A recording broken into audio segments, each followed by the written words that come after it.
মিথ্যে বলে পাবলিককে ধোঁকা দিয়ে, পাবলিককে ঠকিয়ে ভিউজ ইনকাম করাটা এখন ইউটিউবে ব্লগারদের একটা রুজি রোজগারের মধ্যে পড়ে গেছে।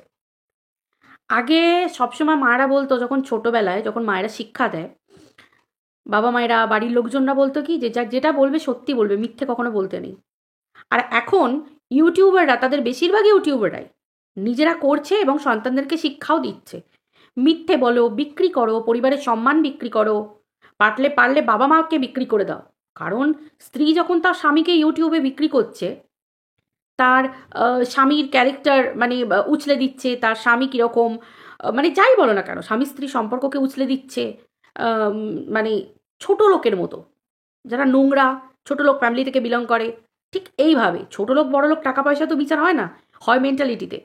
এই তো যেমন খুব সহজে পরিবারের সম্মানকে উছলে দিতে পারে, ঠিক সেরকমই এই যে আমাদের টিয়া মহারানী। যদি ইউটিউবের আরেকজন দ্য মোস্ট ছ্যাঁচড়া মানে ইউটিউবার যদি থেকে থাকে, ক্রিয়েটার, সে হচ্ছে আমাদের এই টিয়া মামুনি।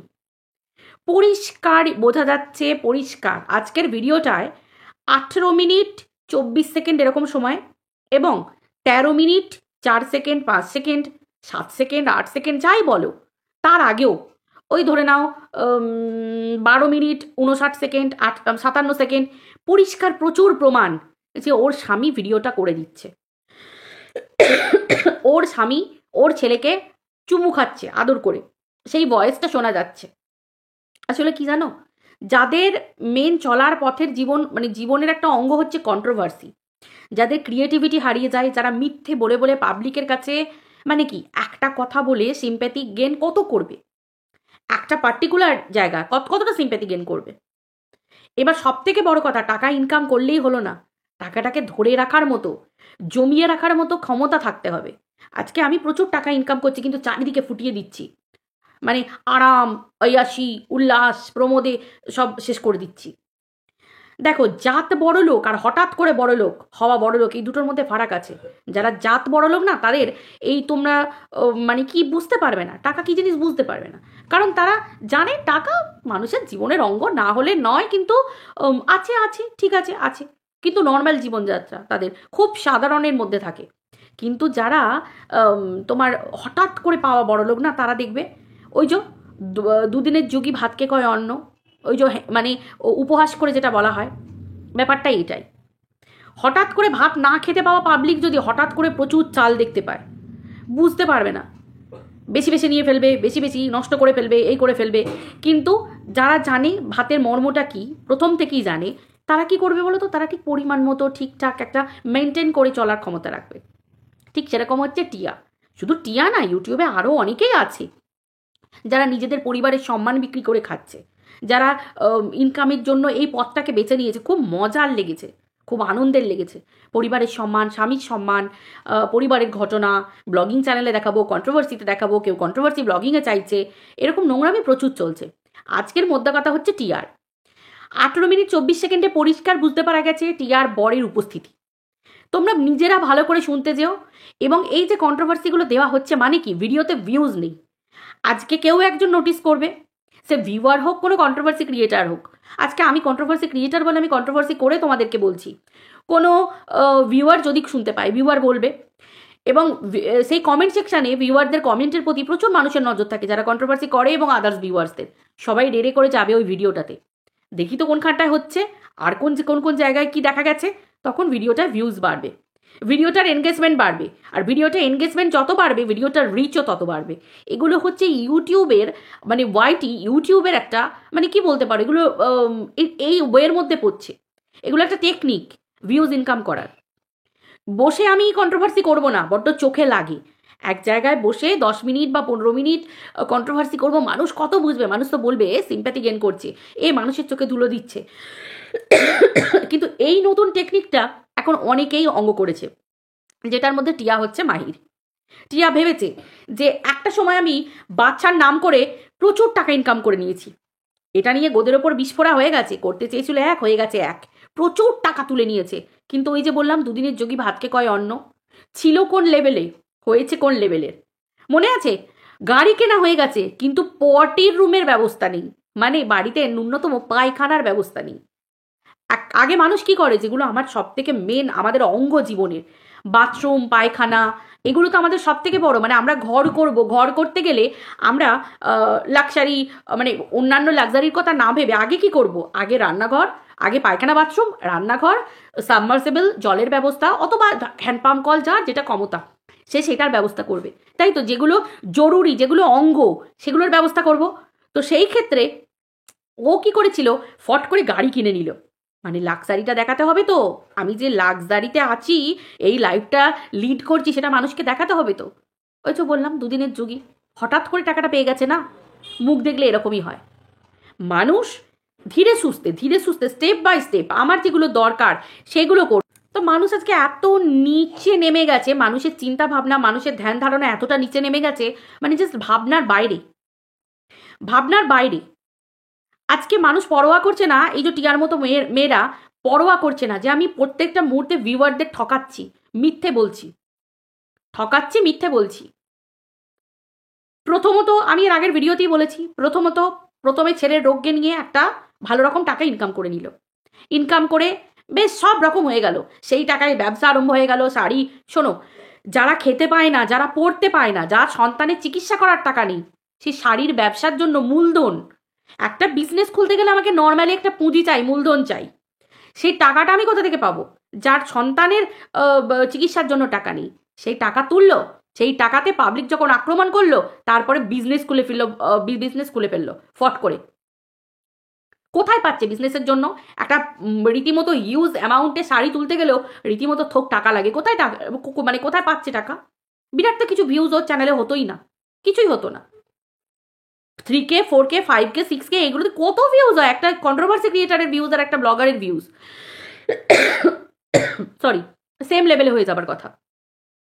তাহলে কি করে পাচ্ছ এরকম লাইভ ডিল করতে? তো ব্যাপারটা হচ্ছে কি, ও খুব ভালো করে বুঝে গেছে পাবলিকের চোখে ধুলো দিয়ে কিভাবে টাকা ইনকাম করতে হবে। পাবলিক ওকে বলছে যে তোমার বর আছে, তোমার বর তোমার সাথেই আছে, তুমি এই নোংরা খেলাটা খেলো না, তোমাকে দেখলে ঘেন্না লাগে, তোমার ভিডিও দেখতে ঘেন্না লাগে।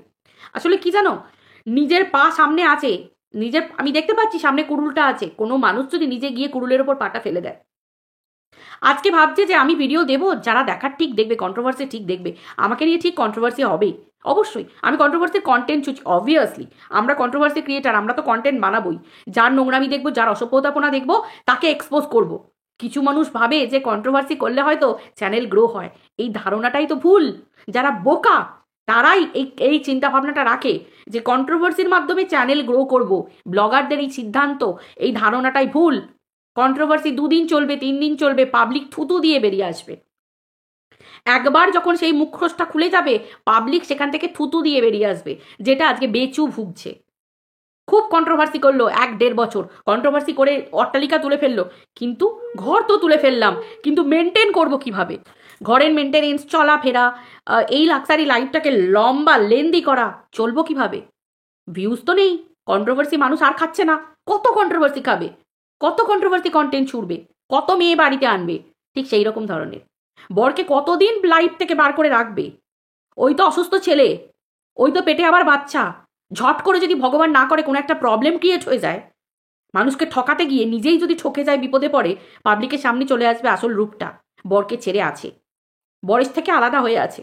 যদি ভগবান চায় ঠিক সেরকম একটা মুহূর্ত চলে আসবে, কারণ আমরা জানি কখনো পরের জন্য গাড্ডা খুঁড়তে নেই, এবং মানুষকে ঠকিয়ে মিথ্যে বলে কখনো রোজগার করতে নেই, সে টাকা বেশি দিন থাকে না। ভগবান সেই টাকা রাখতে দেন না, উৎপাতের ধন চিৎপাতে চলে যায়, এটা একটা ব্যাপার।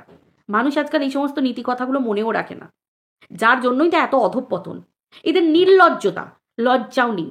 সব থেকে বড় কথা একটা সম্মান প্রসঙ্গ, যে আমি একটা ইউটিউবার, আমার একটা নাম আছে, আমি নিজে অনেক কষ্ট করে নিজের জায়গাটা অ্যাচিভ করেছি, আমার স্বামী, আমার সন্তান, আমার পরিবার আমার হচ্ছে সব থেকে বড় একটা, আমার এর থেকে বড় অ্যাসেট কিছু নেই। আমার স্বামীকে আমি সোশ্যাল মিডিয়ায় বিক্রি করতে বসছি, তার ক্যারেক্টার বিক্রি করছি, তাকে বিক্রি করছি, তাকে ভাঙিয়ে খাচ্ছি। এই যে নির্লজ্জতা, এই নির্লজ্জতার মানে কি বলবো, দুকুল ছাপিয়ে যাচ্ছে ব্লগারেরা, তার মধ্যে পড়ছেই টিয়া। এই ব্যাপারটা যতক্ষণ না কেউ বুঝছে, কিন্তু আজকাল টাকার জন্য মানুষ এত মরিয়া। বেশিরভাগ হাজব্যান্ডই দেখতে পাচ্ছি আমি এই ইউটিউবের, বেশিরভাগই সব, কোনো হাজব্যান্ড মানে 1 গ্লাস জল গড়িয়ে খাবার ক্ষমতা নেই, মানে কর্মঠ তো ছেড়েই দাও, কর্মটা তো ছেড়েই দাও, তোমরা যদি নিকম্মা বলো তার থেকেও কম হবে। একটা পুরুষ মানুষ, আমরা আমাদের হিরো কাকে বলি? প্রথম মেয়েদের হিরো প্রথম থাকে তার বাবা। আমরা বাবাদেরকে কি দেখেছি? মাথার গাম পায়ে ফেলে আমাদেরকে, মানে সে যে যেমনই করুক, সে কেউ সার্ভিস করুক, কেউ বিজনেস করুক, কেউ রাইটার্সে যাক, কেউ প্রফেসর, কেউ প্রিন্সিপাল, কেউ ডক্টর, কেউ ফার্মারই হোক না কেন, প্রত্যেকটা মুহূর্ত তারা কষ্ট করে নিজেদের রুজি রোজগারের মাধ্যমে তার সন্তান, তার স্ত্রী, পুরো পরিবারকে মানুষ করে, মানে লালন পালন করে তাদেরকে, তাদের মুখে খাবার তুলে দেয়। আর কিছু পুরুষ এখন যেগুলো দেখা যাচ্ছে, যখন নিকম্মা বেকারত্বে ভুগে, বেকারত্ব মানে কি? বেকারত্ব নেই বলে তো কোনো ছেলে বসে নেই, সবাই সকাল হলে বেরিয়ে যাচ্ছে একটু কাজের আশায়, কিন্তু কিছু পুরুষ আছে এত অলস মস্তিষ্ক, আর আমরা জানি অলস মস্তিষ্ক শয়তানের বাসা। কি করব, কিভাবে ইনকাম হবে? বউ বিক্রি করো। আবার কিছু পুরুষ কি, বউকে লাগিয়ে দাও, তুমি পারলে আমাকে বিক্রি করে দাও, আমি আছি তোমার পাশে। ঠিক তেমন হচ্ছে টিয়া, পরিষ্কার কথা। আজকে সোশ্যাল মিডিয়ায় আমি একজন কন্ট্রোভার্সি ক্রিয়েটার, আমি কেন নিন্দা করতে বসেছি, এটার অবজেক্ট মানে অপোজিট কথা কেন বলছি? কারণ আমাদের জেনারেশনে আমাদের ছেলেমেয়েরা বড় হচ্ছে, এগুলো দেখবে, এগুলো শিখবে, যে সোশ্যাল মিডিয়ায় এসে স্ত্রী স্বামীর নামে বলতে বসে পড়লো। এর জন্য কিন্তু সোশ্যাল মিডিয়া নয়, ইউটিউব নয়, ইউটিউব হচ্ছে ক্রিয়েটিভিটির জায়গা, নিত্য নতুন ক্রিয়েটিভিটি। এই যে কন্ট্রোভার্সিটা একটা পার্ট অফ আ লাইফ আমাদের, এটাও একটা নতুন ক্রিয়েটিভিটি। কথার মাধ্যমে সুন্দরভাবে পুরো একটা ঘটনাকে এক্সপ্লেন করে মানুষের কাছে পৌঁছে দেওয়া, যেখানে ভুল ত্রুটি ভালো মন্দ সব কিছু দিক। এখানে যদি আমি গাল দিতে বসি সেটাকে কন্ট্রোভার্সি বলে না, আমি যদি কারোর ক্ষতি করতে বসি সেটাকে কন্ট্রোভার্সি বলে না, কিন্তু যারা নোংরামি করছে সেটাকে যদি আমি আমার ভদ্র ভাষা এক্সপ্লেন করে দিই, এটাকে বলে ক্রিয়েটিভিটি, এটাকে বলে কন্ট্রোভার্সি। ঠিক সেই রকম ধরনের ব্লগারদেরও একটা ক্রিয়েটিভিটি আছে, কিন্তু তারা ক্রিয়েটিভিটি কোথায় দেখাচ্ছে? তাদের পরিবারের কেচ্ছা তুলে ধরছে, রঙ্গে মানে রসিয়ে কষিয়ে বসিয়ে কিছু কন্ট্রোভার্সি ক্রিয়েটার হায়ার করছে, তাদের সাথে রফা হচ্ছে, তোমাকে এত পার্সেন্ট দেবো, তোমাকে এত পার্সেন্ট দেবো, তুমি এই করো, এই পার্সেন্টেজটা তুমি রাখবে, রফা হচ্ছে, আমি টাকা পয়সা তুলে দেবো, তুমি এতটা পাবে, চলো আমার এই ব্যাপারটাকে ভিউজটাকে বাড়িয়ে দাও, আমার ভিউজ বাড়াতে সাহায্য করো, আমার চ্যানেল গ্রো করতে, সাথে তোমাদেরও চ্যানেল গ্রো হয়ে যাবে। চলো মানলাম কন্ট্রোভার্সি ক্রিয়েটাররা তাদের নিজেদের মানে আপা হারিয়ে ফেললো, তাদের পরিবারে তাদের নিজেদের সন্তান আছে, তাদের স্বামী সংসার সব কিছু ভুলে গিয়ে গাল দিয়ে নোংরামো করে অ্যাকসেপ্ট করে নিয়ে তাদেরকে বাড়িয়ে গেল, নিজেদের চ্যানেল গ্রো করে নিল, ছেড়ে দাও। কিন্তু একটা ব্লগারের কি হলো? কন্ট্রোভার্সি তো সারা জীবন থাকবে না। আর যখনই ইউটিউব দেখবে যে কন্ট্রোভার্সির আওতায় চলে আসছে তোমার ভিডিও, তখনই কিন্তু তোমার প্রমোশনাল ভিডিও, যে সমস্ত অফার একটা ব্লগার পায়, সেই সমস্ত সব কিছু অফার কিন্তু কাট। তখন কি করবে? সারা জীবন তো কন্ট্রোভার্সি করে চলবে না। আর বেশিরভাগ ব্লগারদের সাথেই এই ঘটনা ঘটছে, অতি লোভ, লোভে পাপ, পাপে মৃত্যু, এটা তো সারা জীবন হয়েই আসছে। তো এই ঘটনায় টিয়ার জীবনেও ঘটতে চলেছে টিয়ার জীবনে। অলরেডি টিয়া চ্যানেল ধসে গেছে। কেন না, টিয়া হচ্ছে একটা মিথ্যেবাদী, ঢপবাজ, নিজের সন্তানের রোগকে বিক্রি করে প্রচুর টাকা ইনকাম করেছে, কিন্তু সেই যে কথা বলে ইনকাম করেছে সেই কথা কিন্তু সে বাস্তবে ফুটিয়ে তোলেনি, পাবলিক দেখতে পায়নি, পাবলিককে ঠকানো হয়েছে, পাবলিকের মুখ এমনিতেই সরে গেছে। আজকের কমেন্ট সেকশনে কমেন্ট একটাও ভালোবেসে কমেন্ট না, একটাও পছন্দ মানুষ নেই, সবাই ওকে গাঁতন দিতে যায়, ওকে জুতো পেটা করতে যায়, কমেন্টের মাধ্যমে বিধিয়ে বলতে যায় যে তুমি ঢপবাজ, তুমি মিথ্যেবাদী, তোমার স্বামী আছে বাড়িতে, তবু তুমি স্বামীকে বিক্রি করে খাচ্ছ, তবু তুমি মিথ্যে কথা বলছো। কিন্তু এই ঝগড়ুটে, দ্য মোস্ট ঝগড়ুটে, যদি একটা থার্ড ক্লাস যদি কোনো ক্রিয়েটার থেকে তাকে এই টিয়া, একটা ভিউয়ারের সাথে ভদ্রভাবে কথা বলা, একটা ভিউয়ারের সাথে ভদ্রভাবে কমিউনিকেট করা, সেটুকু ক্ষমতা ওর নেই। ব্লগিং করতে গেলেও যোগ্যতা লাগে, কন্ট্রোভার্সি করতে গেলেও যোগ্যতা লাগে ন্যূনতম। আমি সব সময় বলি যে কোনো কাজ করতে গেলে যোগ্যতা লাগে, সবটা সবার দ্বারা হয় না। কাককে ময়ূরের পালক পরিয়ে দিলেই কখনো কাক ময়ূর হয়ে যায় না, সব থেকে বড় এটা কথা। তো যাই হোক, তোমাদেরকে বললাম আমি, আমার মনে হলো, দেখবে ও আজকে সিঁড়ি দিয়ে উঠছিল, সিঁড়ি দিয়ে ওঠার সময় ওর ছেলে উঠে আসছে, ক্যামেরাটা একজনকেও করছে হাতে করে, পরিষ্কার তোমরা বুঝতে পারবে। ওপরে উঠে গিয়ে যখন এক্সপ্লেন করছে, ওর বাচ্চাটা হাসছে তাকিয়ে, যে ক্যামেরাটা ধরে আছো, যদি ক্যামেরা কোনো জায়গায় রেখে করে, সামনে কে আছে?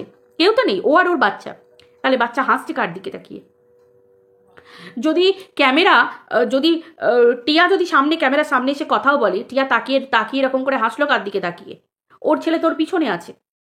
এই যে ছোটোখাটো ব্যাপারগুলো, মানুষ বোকা নয়, কন্ট্রোভার্সি ছুড়ে দেওয়া হচ্ছে, কন্ট্রোভার্সি করো, আমার চ্যানেল গ্রো করো, এটা ক্রিয়েটিভিটি?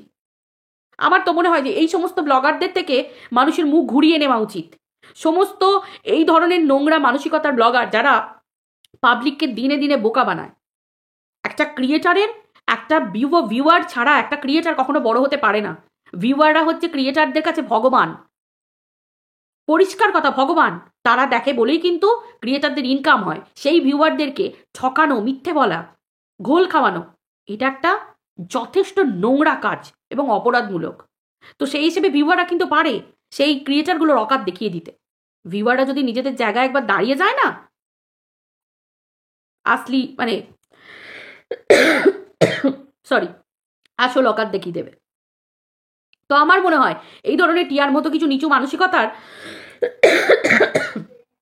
মানুষের ব্লগ না দেখে, যাদের সত্যি দরকার টাকার, যারা সত্যি খেতে পায় না, পড়তে পায় না, যারা কষ্টে ভুগছে, সেই সমস্ত মানুষদেরকে দেখা অনেক ভালো। তাদের ভিডিও একবার কেন, দরকার হলে কাজ করতে করতে, কাজ করবেন করতে করতে ভিডিওগুলো চালিয়ে রাখুন, যাতে আরও ভিউজ পায়, ভিডিওটা আরও রিচ বাড়ে, এনগেজমেন্ট আসে ভিডিওতে, রিচ বাড়ে। পারলে যদি আপনাদের কাছে প্রচুর আইডি থাকে, এক্সট্রা আইডি থাকে, সেই চ্যানেল থেকে সেই আইডি থেকে বারবার ভিডিওগুলো চালিয়ে দিন, নিজেরা কাজ করুন সময় থাকলে, সেই মানুষগুলোর উপকারে আসবে। আমি আমার ভিডিওর কথা বলছি না, যাদের সত্যি দরকার যে মানুষগুলোর।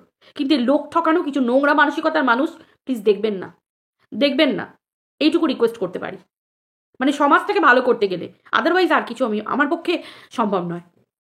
আর আপনাদের সামনে তুলে দিতে পারি, তোমাদের সামনে তুলে ধরতে পারি এই নোংরামোগুলো, তবেই কিন্তু সমাজটা পরিষ্কার হবে। আর ভিউয়াররা সব পারে, সমস্ত পারে। তো চলো বন্ধুরা, ভিডিওটা এই পর্যন্ত রাখছি, আবার দেখা হচ্ছে পরের ভিডিওতে। সবাই ভালো থেকো, আর হ্যাঁ, হ্যাপি মেরি ক্রিসমাস। সবাই খুব খুব আনন্দ করো আজকের দিনে, খুব ভালো একটা পবিত্র দিন। সবার যা যা মনস্কামনা আছে সব কিছু ভালো হোক, পূর্ণ হোক। কারণ আজকের দিনে খ্রিশ্চান ধর্মে এটা খুবই পবিত্র দিন, এবং আমরাও সকলে মানি। ধর্ম যার যার বললে ভুল হবে, সবাই সবার ধর্ম সমান। তো সেই ক্ষেত্রে আমরা প্রে করতে পারি সকলের ভালো থাকার জন্য। আর এইভাবে এইভাবে দিন ক্ষণ এগুলো তো দেখে হয় না, সব দিনই সব। তাই এইটুকু রিকোয়েস্ট করব যে ভালোটা রেখে এই খারাপগুলোকে নিজেদের জায়গাটা দেখিয়ে দিতে সাহায্য করো, এবং করুন এইটুকু। চলো বন্ধুরা, টাটা।